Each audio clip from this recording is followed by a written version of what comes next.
Okay, so we all know about the shortcomings of the SuperTrend indicator. It is a lagging indicator that performs terribly in range-bound conditions. But maybe the trick to the indicator isn't so much in the settings, or combining it with other indicators, or even multiple supertrends. Maybe the trick to using the SuperTrend indicator is in asset selection.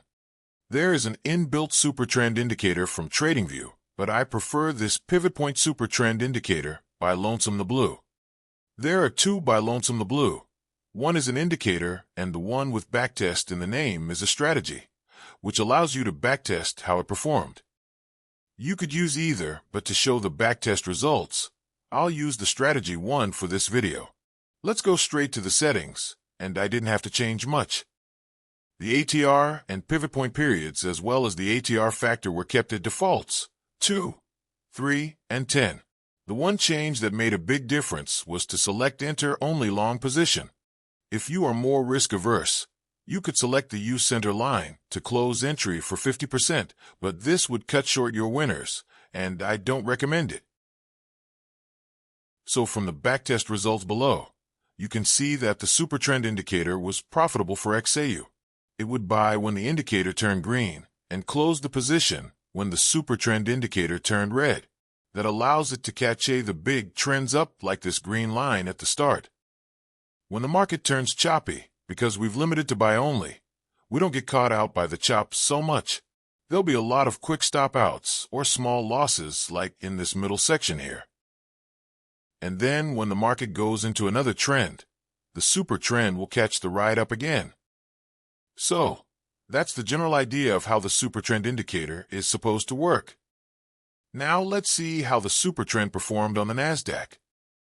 Profitable again, and it catches the big swings while sitting out the chops and also the big drawdowns. For example, it got into the Nasdaq just as it was heading up, but then closed the position as the price suddenly dropped. And similarly for the position opened just before. And then subsequently it caught the next couple of big moves. And so this is why asset selection is so important. Stocks have an inherently upward bias. I'll do a video on it soon, but there are more up days than down days in the markets, and they trend up most years. So selecting stock market ETFs, like the QQQ, VOO are good assets to trade with the SuperTrend.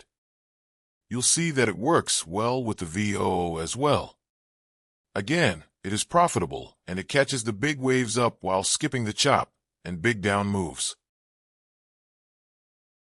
Stock indices and the SuperTrend really go well together, as you can see.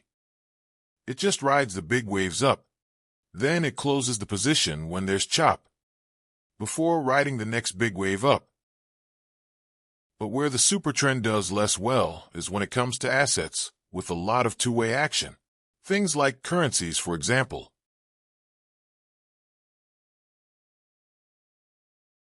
Here you can see that the P and L is negative because there just aren't enough big waves up for the SuperTrend to ride.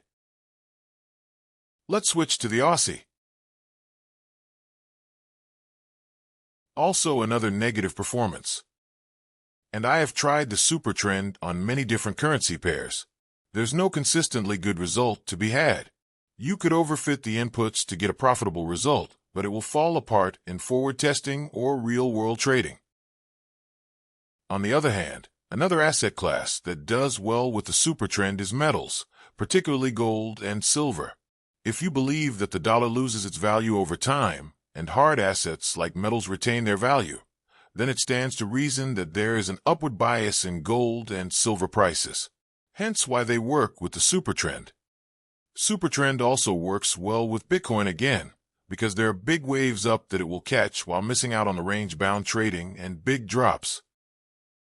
I hope you found this video useful. In summary, SuperTrend looks promising on stock market indices, precious metals, and Bitcoin.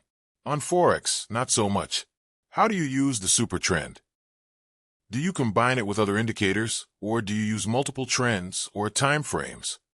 I'd love to hear from you in the comments below.